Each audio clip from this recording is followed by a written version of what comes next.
खुलुमबाय स्टुडियो दं आं राकेश रामसियारि बे समाव बनसु आफादनिफ्राय मोनसे गोख्रों बिथांखि मैया मसलपुराव जानाय मोनसे हाबाफारिनि गेजेरजों बनसु आफादा मोनसे गोख्रों हाबाफारि फोसावथिना होदों जे मोनसे गिदिर खौरां नोंथांमोननि गेजेराव होनो थाखाय आखायाव लादों।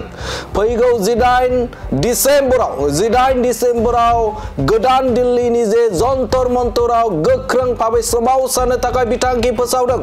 मोनसे गिदिर खौरां थारैनो मख'नांगोन जे बे समाव आलादा रायजो बदलायनो थाखाय गोख्रों सोमावसारनो थाखाय जानजि खाफ्रादों बनसु आफादा।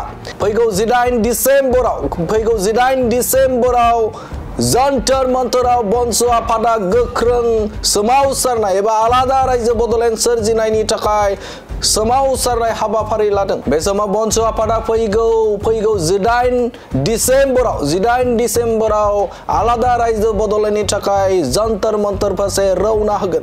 जन्तर मन्तराव थांनानै गोख्रों भाबै धरना एबा बे समाव गोख्रों भाबै खुद्रिसारनाय सोमावसारनाय हाबाफारि लादों बनसु आफादा आरो बे बाथ्राखौ फोरमायथिना होदों मिरु बनसुनि आफादगिरि बिथां बनजित मल्जिल बसुमतारी बिथाङा बे रादाबखौ एबा बे खौरांखौ रोखा बाथ्राखौ फोरमायथिना होनायखौ नुनो मोनदों। आबुं बाथ्रा मिथिनो थाखाय बे समाव नोंथांमोननि गेजेराव होनि दे जोंनि बर'फोरनि देरसिन सिमां आलादा रायजो सोरजिनाय बड'लेण्ड सेपारेट स्टेट बर' हारिनि थामोनथा रैखाथिनि थाखाय जे जों जोनोम मोनदों।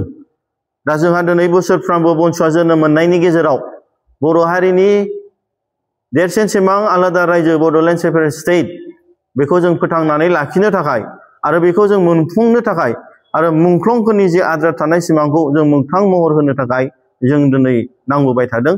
एबारबो जिहेतु जोंहा डिसेम्बर दाननि 1 थारिखनिफ्राय 19 थारिखसिम जि पार्लियामेन्ट सेसन जागोन बे पार्लियामेन्ट सेसनाव जोङो दिनै आलादा रायजो सोरजिनायखौ जोङो गोख्रों भाबै जों बाहागो लानो थाखाय जों दिनै फाइनाल डिसिसन लाबाय आरो फैगौ डिसेम्बर दाननि 18 थारिख दानावहाय जोंनि धरना दिल्लीयावहाय जन्तर मन्तराव बे जानो थांसिगोन आरो बे दिनै फाइनाल मोनसे डिसिसनाव फैबाय।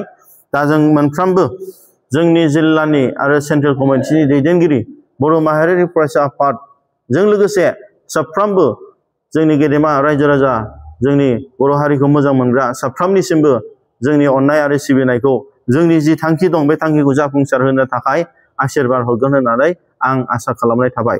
आरो बेजों लोगोसे जोंनि बर' माहारियारि फरायसा आफादा फैबाय थानाय समाव जि बर' हारिनि देरसिन सिमां आलादा रायजो सेपारेट स्टेट बड'लेण्डखौ जाफुंसार होनायाव जों गोख्रों भाबै जों आवगायलांगोन आरो जोंनि जे डिमान्ड बे डिमान्डखौ एबा जों हाबसिननिफ्राय हामसिन जोंनि टारगेटखौ सहैनो थाखाय जों दिनै आवगायलांगोन।